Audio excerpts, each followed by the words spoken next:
Assalamualaikum dan salam misteri. Cerita kami kali itu ialah Santau Lelaki Gila dihantar oleh Asma dari Kenawit. Pada sesiapa yang nak hantar cerita kita orang, boleh hantar ke email yang tertulis di bawah. Jadi, aku perkenalkan diri aku secara ringkas.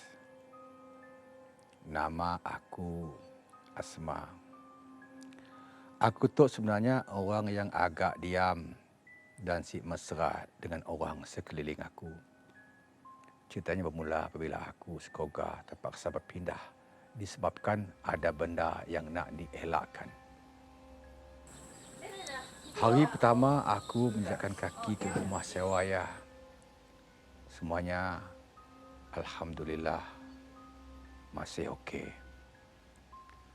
Pada masa yang sama kami orang ada jiran nak baik hati.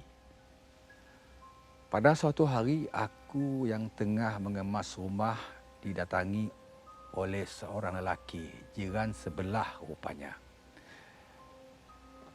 Hai, nama kami Osman. Kami tu cucu rumah sewa yang kita orang diam tu, katanya dengan aku. Aku pun tunduk hormat terus memperkenalkan diri aku. Aku Asma, kataku ringkas je lah. Mun kita perlukan apa-apa padah je, okey? Kata Osman dengan aku. Aku pun hanya respon tangguk palak je. Dari haria selalu Jak Osman datang tiba-tiba dengan nolong kami ngemas apa je lah semua. Setiap hari ada Jak soalan yang ditanyanya dengan aku. Jadi pada harianya madah macam tu. Cantiknya kita, Asma. Senyuman kita manis. Kata Osman lagi. Aku pun terus masuk ke dalam rumah. Malas nak layan sebab aku dah rasa si selesa. Pada sikit malam, tiba-tiba telefon aku berbunyi. WhatsApp masuk, mesej dari Osman. Aku pelik, heran. Si ada aku beri nombor dengannya pun sini oleh nombor aku ya. Sebenarnya aku sih suka, Kak aku malas nak layannya. Kak beberapa hari berlalu, Osman pun meluahkan isi hatinya dengan aku. Aku tolak dengan cara yang baik. Sejak dari ialah Osman tek ngembak dak makanan macam-macam lah dia beri dengan aku. Katanya kau ganya tek masak lebih. Jadinya tek nak sedekah lah dengan kau aku tek. Seminggu lepas aku makan makanan nak diberi oleh Osman ya.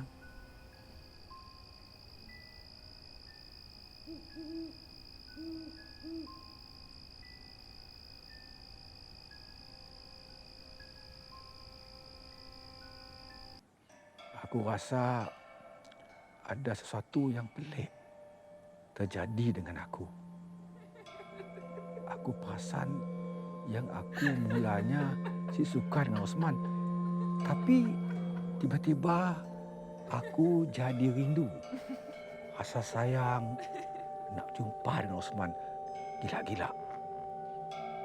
Setiap malam aku tek kelakar dengan Osman melalui telefon. Rasa macam tidak dapat dipisahkan lagi.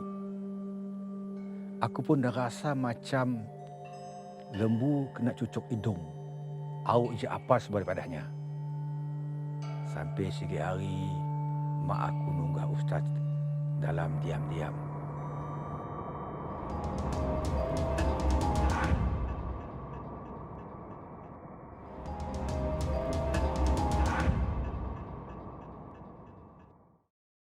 Seminggu lepas aku makan makanan nak diberi oleh Osman ya.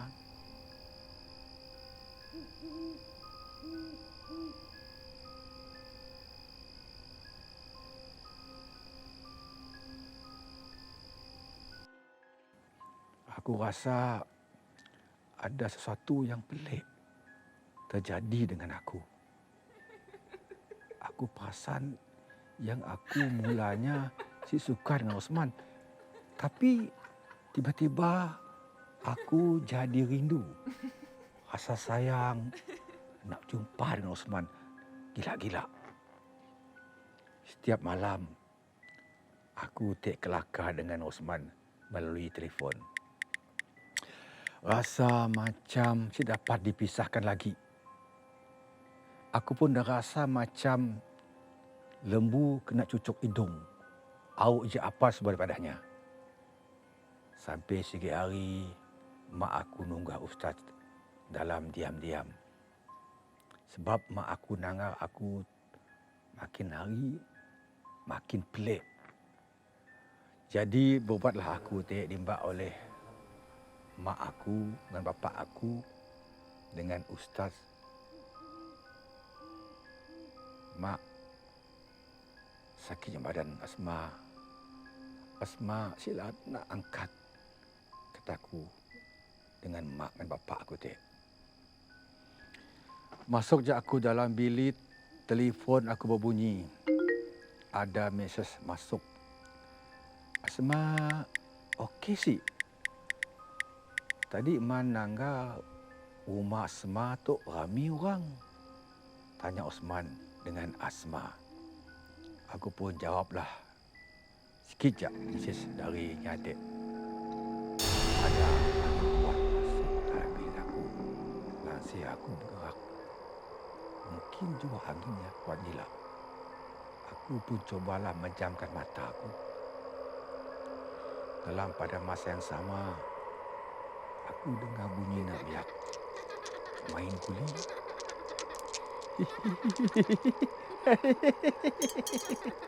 Suara membiak tetap, tapi sayup-sayup jak didengar. Jadi aku pun pejamkan mata aku kuat. Kaya hati aku mulakan membaca Ayatul Kursi. Tapi makin kuat aku baca, makin kuat bunyi. Aku pejam mata aku kuat. Sampai aku tertidur. Kaya hati, adalah satu mimpi yang menyerupai Osman. Tapi yang peliknya sebelah muka Osman ya tidak rindu. Taringnya, ya Allah, nang panjang, kayak berdarah. Pagi aku bangun, ngadu dengan mak aku. Mak, aku hanya mengelengkan kepala aja. Sampailah masa maghrib. Mak dengan bapa aku ngajak aku solat maghrib berjemaah. Sampai rakaat ketiga, tiba-tiba hati aku berubah. Si ingat dengan dunia lagi. Jadi berubatlah aku timbak mak dan bapa aku. Tangga keadaan aku yang masih sama macam Haria juga. Lekak berubat, Ustaz ada madah. Macam tu Asma. Ustaz nak madah sedikit dengan kita. Sebenarnya ada orang santau Asma. Santaunya beri tu nya nak nyuruh Asma rasa sayang dengannya. Ikut semua apa aja yang dipadahnya. Kaya adiknya pun nak ikat perasaan Asma untuknya seorang je.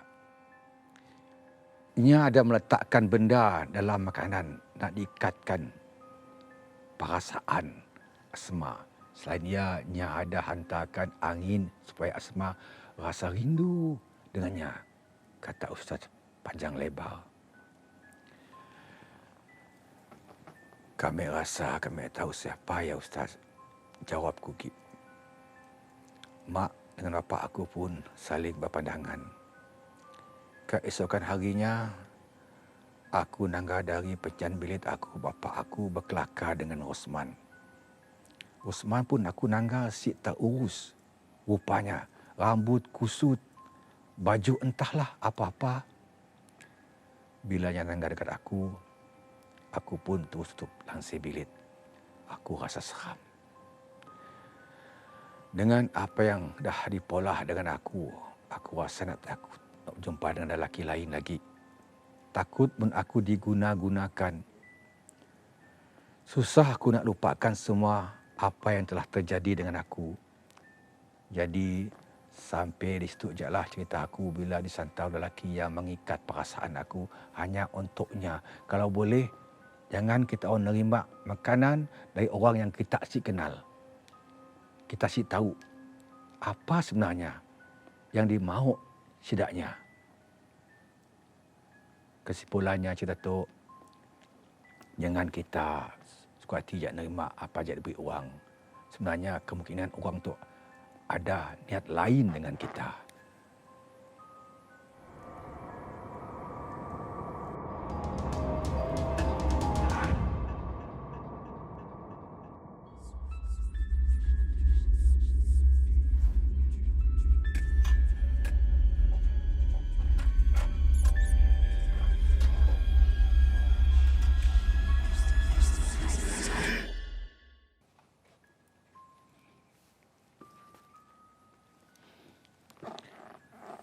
Assalamualaikum dan salam misteri. Cerita kami seterusnya ialah bertajuk Tempat Diam, hasil nukilan Tony dari Baram. Kepada siapa yang ingin nak hantar cerita kita orang, boleh hantar ke email yang tertulis di bawah tu.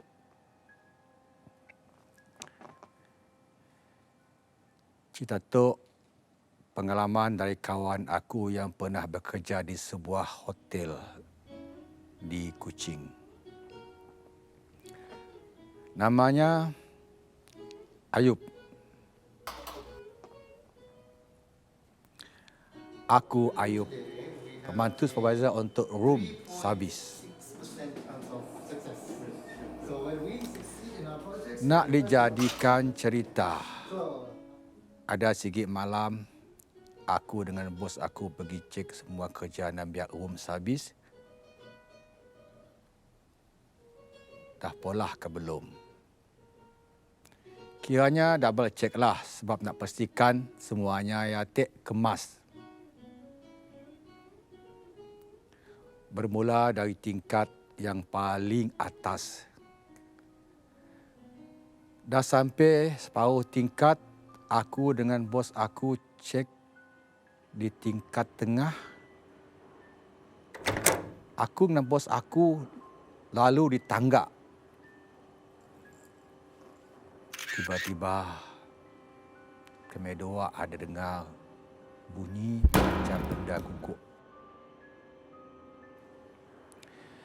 Jadi aku dengan bos aku molah si tahu je lah.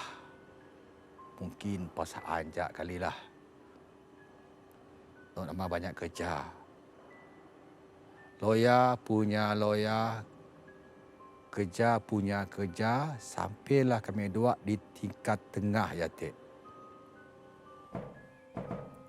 Dari tingkat atas sampai ke tingkat tengah benda yang sama juga terjadi. Bunyi nang sama sekali. Aku si tahan nak bunyi tu. Bagus aku pergi cek. Kau tunggu situ je, Yop. Bos aku dah si tahan dengan bunyi macam ya, Tek. Nya pun pergi cek lah bagian tangga di sia. Hujan pun turun serta dengan kilat sekali. Seram juga time ya. Dengan sejuknya apa lagi.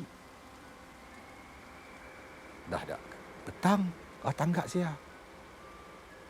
Bila nya nanggarah tangga sia, Tek, lampu nok mulanya terang jadi malap. Semalap-malapnya. Bila bos tulis ke kanan bahagian tangga sia, nya ada nangga seorang perempuan rambut panjang, baju putih, daya lusuh, merangkak-rangkak. Allahu Akbar! Bos aku pun pagi boikot bertambiran keluar. Lalu nyarit aku. Sebab lari dari sia. Bos, apa hal bos? Apa hal? Dengan aku sekali lagi, tarik nembak boikot. Lari je Yop. Lari Yop. Sebelum kau kena kepung sekali. Pastok kelak. Kata bos aku Gik. Apa lagi aku pun boikotlah. Saya tahu apa di tangga bos aku ya tadi. Bila dah duduk sampai dekat limbah dua pun berhenti. Narik nafas sampai dua tercucungap ketakutan. Bila keadaan dah okey barulah bos aku madah.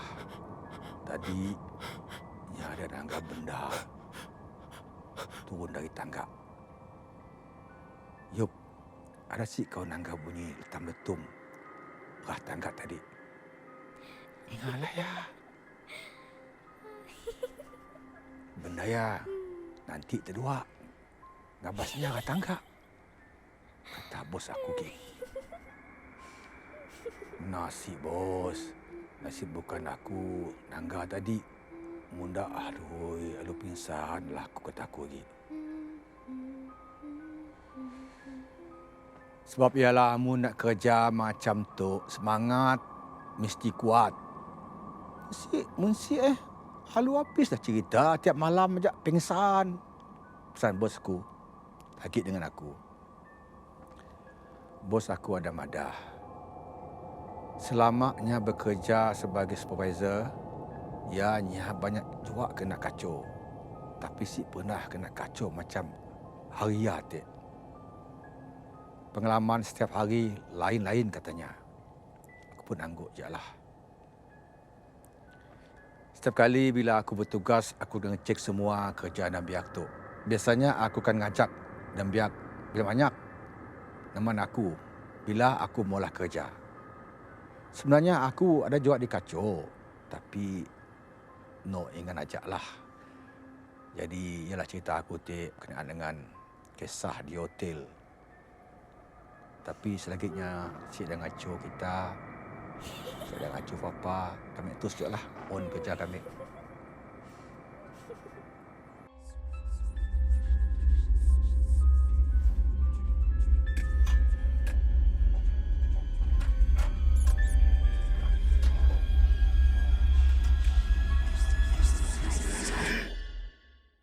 Tiba-tiba bapaknya malu pala anaknya. Aku narik anaknya mbak keluar bilik.